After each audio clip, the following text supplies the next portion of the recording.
I'm Jamie Peters, and this is Chapter 4 of Ruby the Red Fairy. Hope you enjoy it.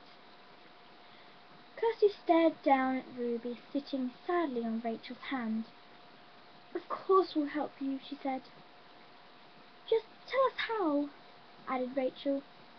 Ruby wiped the tears from her eyes. "Thank you," she said, "but first I must show you the terrible thing that has happened. Follow me, as quickly as you can." She flew into the air. Her wings shimmered in the sunshine. Rachel and Kirsty followed Ruby across the clearing. She danced ahead of them, glowing like a crimson flame. She stopped at a small pond under a weeping willow tree. "Look, I can show you what happened yesterday," she said. She flew over the pond and scattered over showering of sparkly fairy dust with her tiny red wand. At once the wand lit up with a strange silver light. It bubbled and fizzed, and then became still. With wide eyes, Rachel and Kirsty watched as the picture appeared. It was like looking through a window into another land. "Oh, Rachel, look!" said Kirsty. A river of brightest blue ran swiftly past the hills in greenest green. Scattered on the hillside were red and white toadstools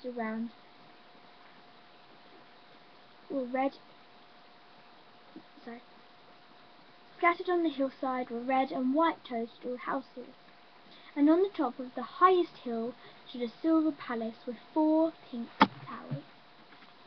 The towers were so high the points were almost hidden by the fluffy white clouds floating past. Hundreds of fairies were making their way towards the palace. Some were walking and some were flying.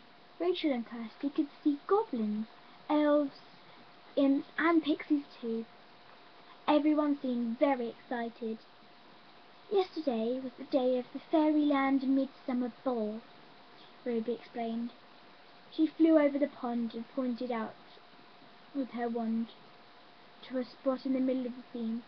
"There I am, with my rainbow sisters." Kirsty and Rachel looked closely at where Ruby was pointing. They saw 7 fairies, each dressed prettily in their own rainbow colours.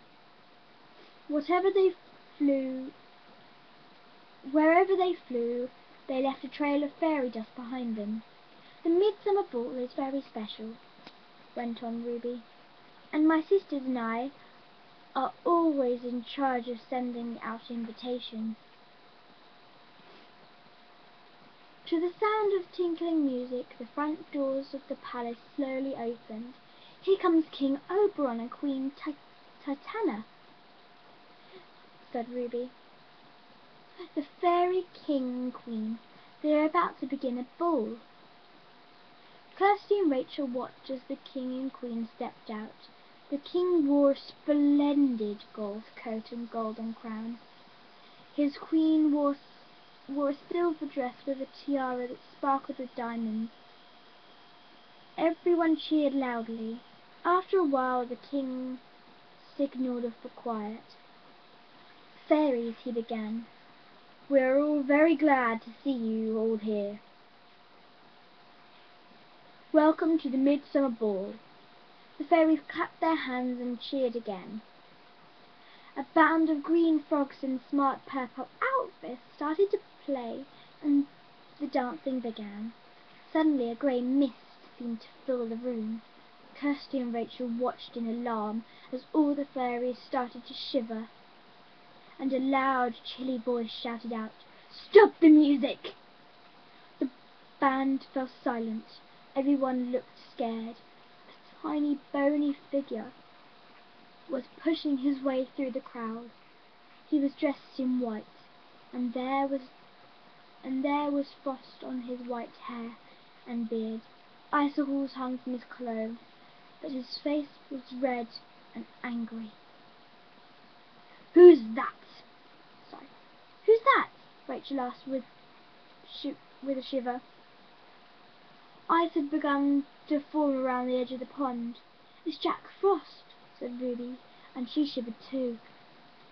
Jack Frost glared at the 7 rainbow fairies. "Why wasn't I invited to the midsummer ball?" he asked coldly. The rainbow fairies gasped in horror. Ruby looked up from the pond picture. She smiled sadly at Rachel and Kirsty. "Yes, we forgot to invite Jack Frost," she said. The Fairy Queen stepped forward. "You are very welcome, Jack Frost," she said. "Please stay and enjoy the ball." Jack Frost looked even more angry. "Too late!" he hissed.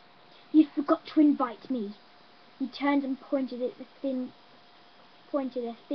icy finger at the rainbow fairies. "Well, you will not forget this," he went on.